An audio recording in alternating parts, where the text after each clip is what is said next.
Yo, so this video is about how you get addicted to video games and how to break it for good.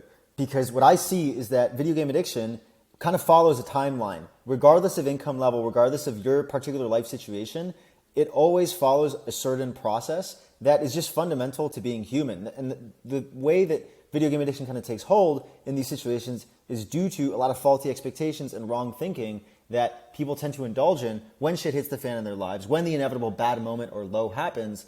That ends up just sending them into a vicious cycle that racks up a ton of compounding damage in their lives and guilt and shame and all these other, growing negative emotions that in turn make it harder to finally quit. So this is going to apply to anyone who finds themselves addicted to video games periodically, has been addicted to video games for a while. You just notice that when shit hits the fan in your life, your video game playing gets out of control, and you end up having to pick up the pieces, and it just feels like Groundhog Day. You don't want to keep repeating this cycle.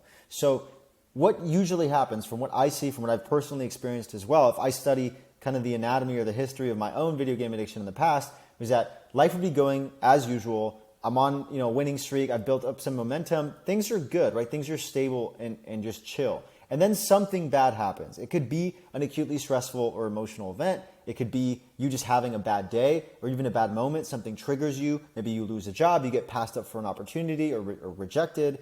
It could be something as bad as a breakup or a divorce, or just generally feeling stuck, overwhelmed, jaded with your life, disillusioned, not really sure what to do, and not really wanting to deal with it.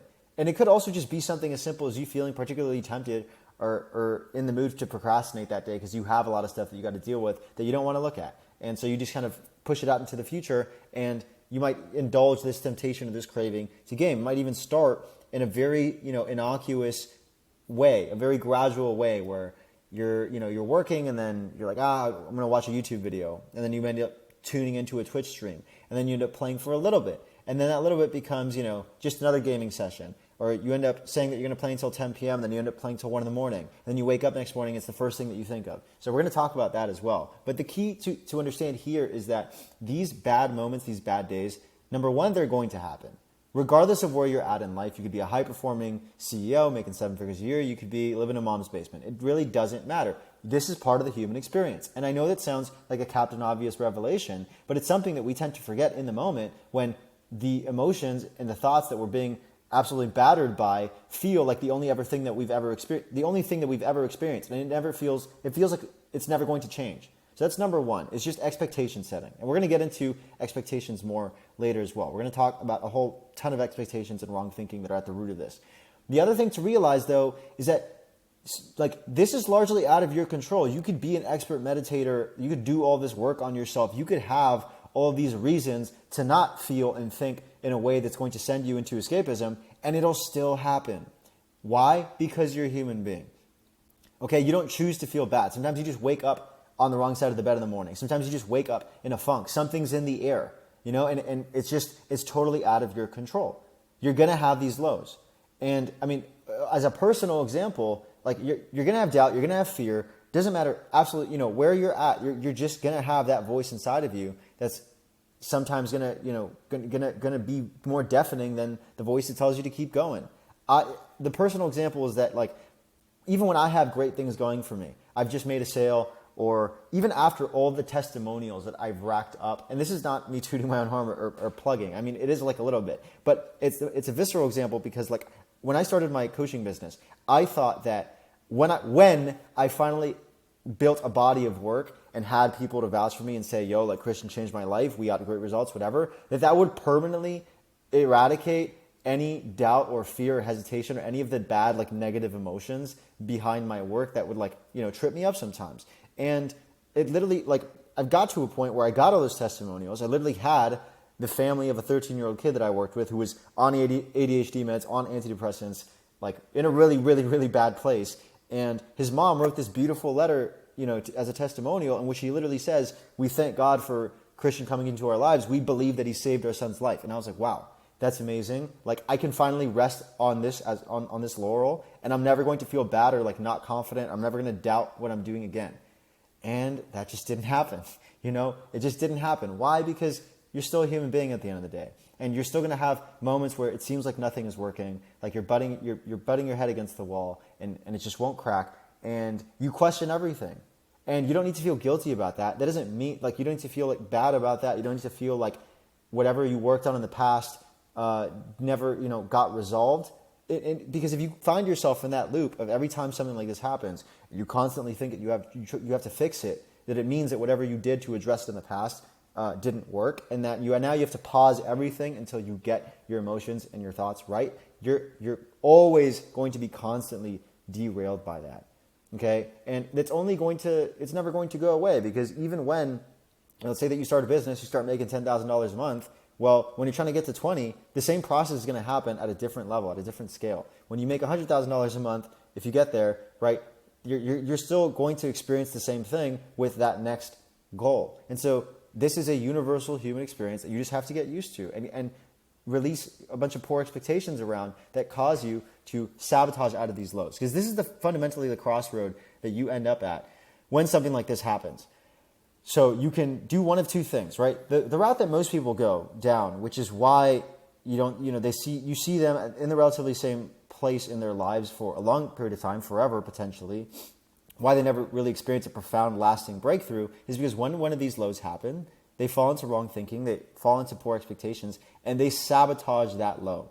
So in this case, we're talking about that sabotaging of the low happening in the form of playing video games, escaping into video games, right? And the trap that happens here is that because as soon as you have a low, you escape into video games, you're training your brain to think that video games are the thing that are making you feel better.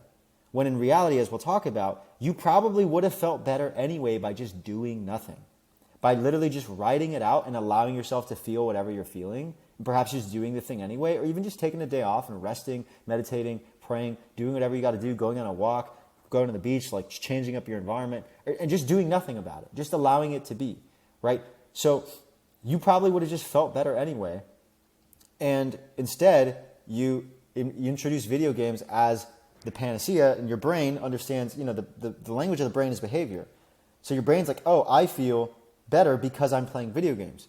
So now you start to think more about gaming. Now this is when the one play session that made you feel better, that allows you to take your mind off things for a bit and decompress or unwind, as a lot of people say in my comments, becomes something more, where now you go to work the next day and you get back to confronting the things that you were running away from, and all your mind is thinking is video games. Like, I can't wait to play again. That was so fun. That made me feel so much better. It's like it becomes, in a very nefarious, sneaky way, the thing that you look forward to doing the most at the end of the day, because it was just like, it's too good. It's like it's too it's no comparison. So you escape into video games, you keep playing, this gradually mounts over time, and as that's happening, this mountain of shit is building, right? Where you start neglecting certain things in your life, your relationships, your career, the things that you got to do, the actions that you were supposed to take, and all the goals that you have, etc.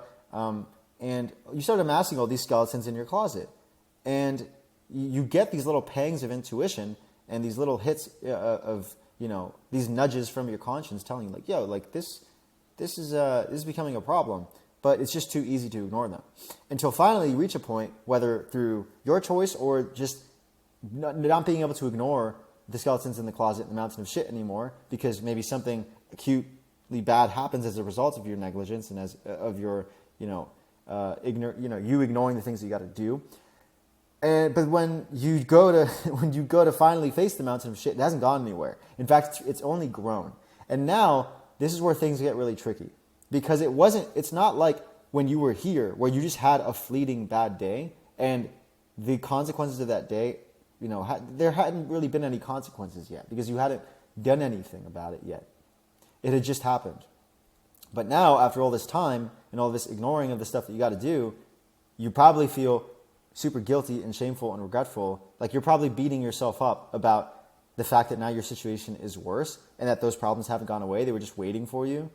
And you've maybe caused some real life damage, right? It could be just the time lost, because even a month or 3 months can be a small eternity. Your life can seriously change for the better, or for the worse in such a short amount of time.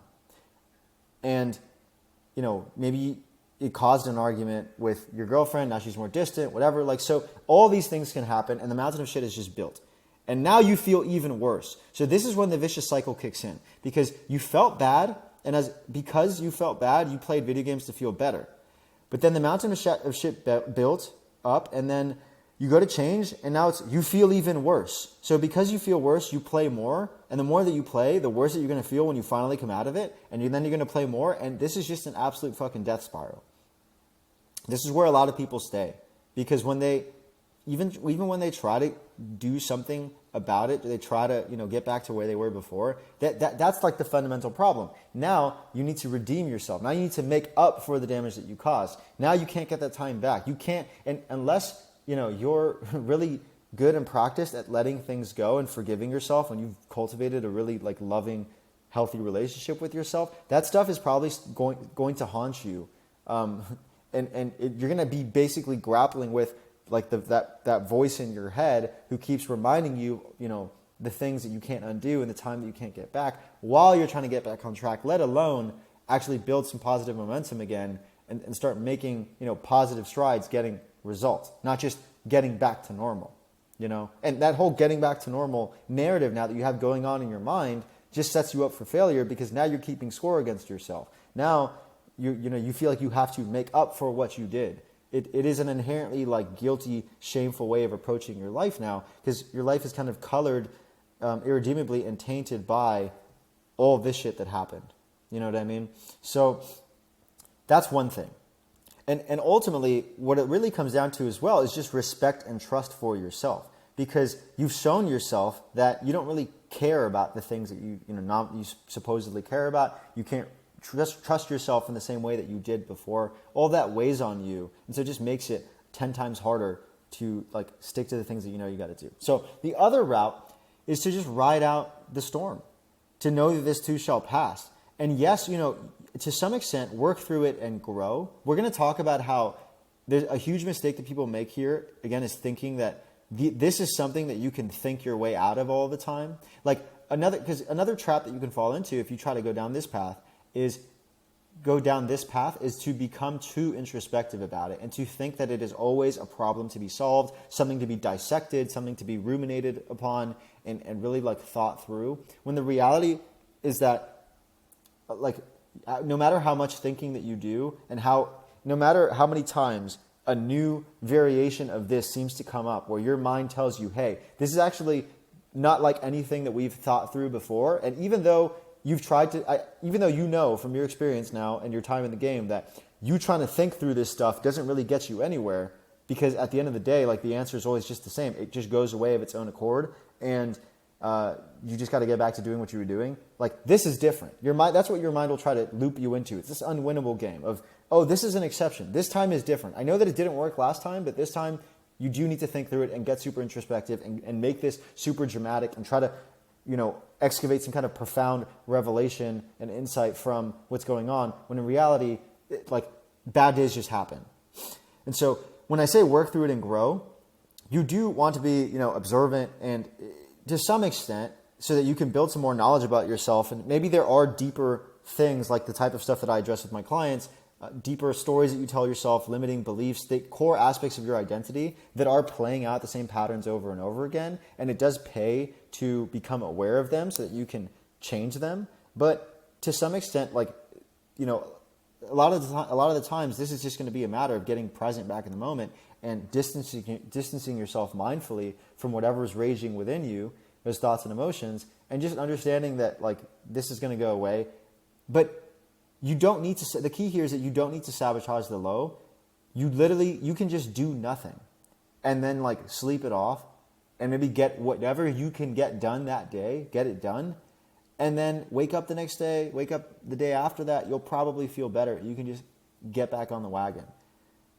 So I guess success in life and actually winning has much more to do with you just not cataclysmically fucking everything up when you have a bad day, when you have a low. It has much more to do with that than it does with you having to do something extraordinary and reinvent the wheel every single day. You just keep showing up. And the longer that you can show up and not allow yourself to fall into the death spiral, the vicious cycle, the less frequently that happens, if you can eliminate this entirely and just get used to sitting at a comfortable, neutral state amidst this stuff, that's great. That's all you really need to do. You can even do the thing while you feel bad, like I talked about. Whatever that means to you that day. You know, you don't need to make fucking Beethoven's Fifth Symphony that day if you don't feel like it. So that's when you just get back to life as usual and you get back to winning. And the thing is that zooming out helps a lot here, because in that moment, like we were talking about, you have what's called recency bias. You think that those thoughts and those emotions are the only, like, are going to be the case forever.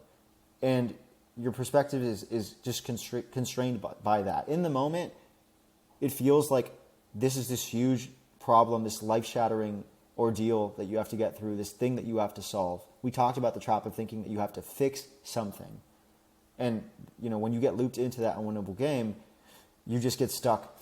You get stuck playing it. You get stuck trying to, like, create a different mental model to handle, like, this situation in a unique way, when the reality is that the same simple solutions always apply. Like, get present, be mindful, do the thing anyway, and allow yourself to feel what you got to feel, and just don't identify with your thoughts, right? The reality is that these lows happen thousands of times, an uncountable number of times, so many times that you don't even remember them all. You couldn't possibly. I don't even remember in particular specific moments where I know that in the last like few months there have been times where it felt like hell on earth, and I don't even remember what that feels like anymore. I don't even remember when they happened. Like, this is really just about, and this goes back to the unwinnable game, trying to think your way through things. Like, the longer that you spend committed, you know, to just one thing, which is a level that most people don't reach, and so this is why they never really internalize this and see through the bullshit of it all. Like, I'll use the example of myself again. I've been doing this for a while now, coming up on almost 2 years of a lot of like trial and error and stuff. And I've spent a ridiculous, absurd amount of time within those 2 years stalling out or like just sabotaging the lows and trying to do all this internal work and think my way through things. And like, it just got to a point where I finally realized this isn't getting me anywhere. There's always going to be some exception that my mind draws. There's always going to be, like, I can't engineer the living part out of life. I can't outsmart human nature. I can't think my way think my way into creating perfect internal conditions for myself all the time. And the thing is that whereas before, maybe, you know, a few months into it or 6 months or a year into it, I would have just finally thrown in the towel and just like switched to something else, right?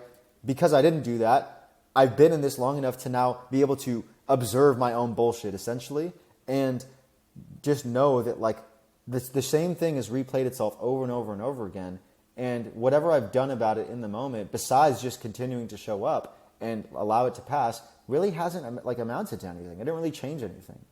I didn't come up with some, you know, new theory that finally like solved everything once and for all. And all the thinking and ruminating that I did in one of these lows never actually mattered in the end, right? So no one tells you this because it's not very common that people make it to this level of commitment and of just being in the game, their game, whatever game they're playing in life, right? Long enough to see through the illusion and just be like, bro, this is so normal. This happens a million different times all the time, forever.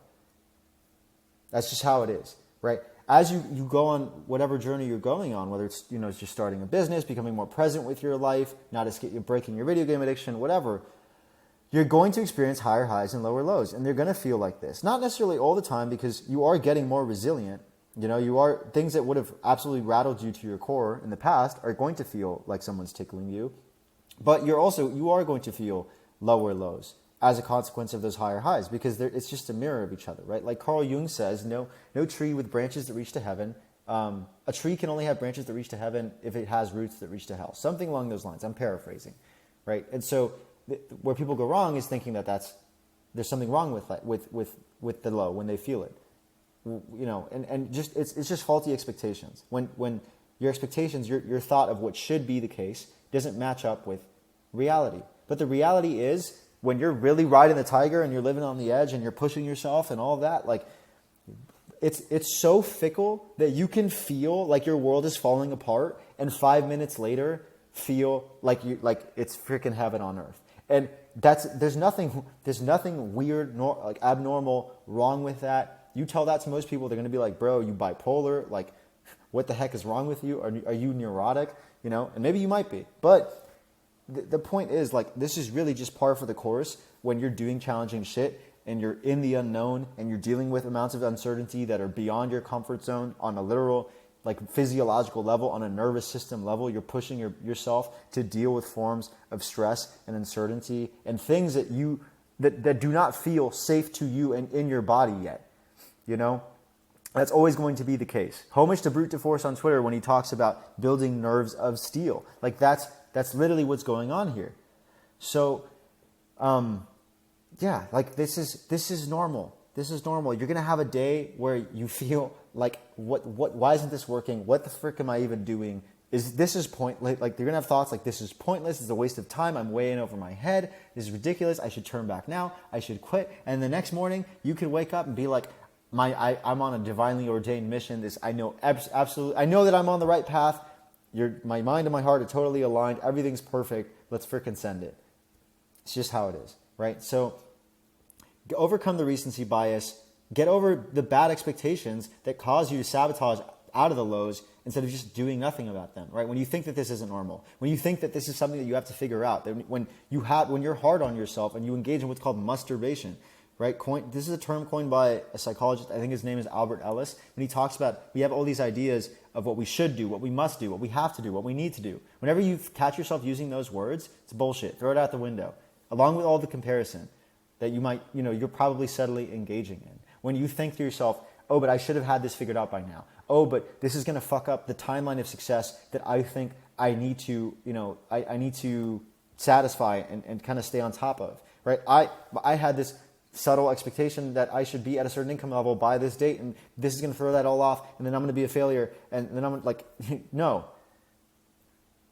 Just get rid of all of that. It's wrong thinking, okay? Correct expectations, to some extent, are no expectations, right? The only expectation being that, like, whatever comes your way, you allow it to be, and you just keep doing the thing. And you trust in the emotional clarity and the clarity of mind that you had when you engaged on whatever mission that you're on right now. You trust that obviously you're doing this because once upon a time, even if you don't remember what it feels like exactly, you know that you embarked on this quest because it felt right, it felt good, and you thought through it, and you were like, yeah, this is what I want to do. And whatever you're feeling right now doesn't have to have any bearing on that whatsoever, right?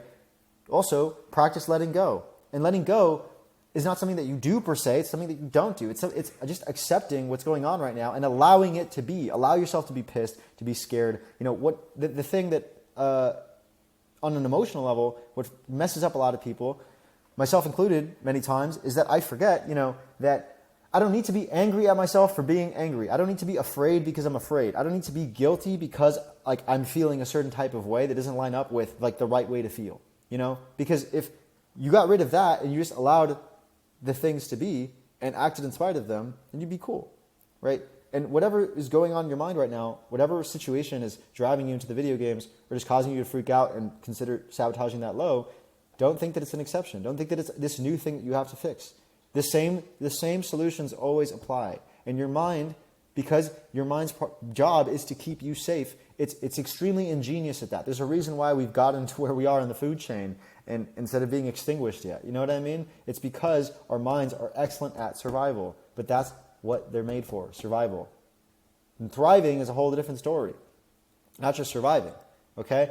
We talked about observing and learning and seeing what you can glean from these moments, that what they reveal to you about yourself, right? But there's a fine line to toe here. It's more of an art than a science because you don't want to fall for the same bullshit, think that it's something new that you have to fix, lose yourself in ruminating and just kind of holding yourself up and trying to figure out like a lasting permanent solution to it. Instead, just notice how, just get inquisitive about what triggers you, observe it. Oh, that's interesting. What can it teach me?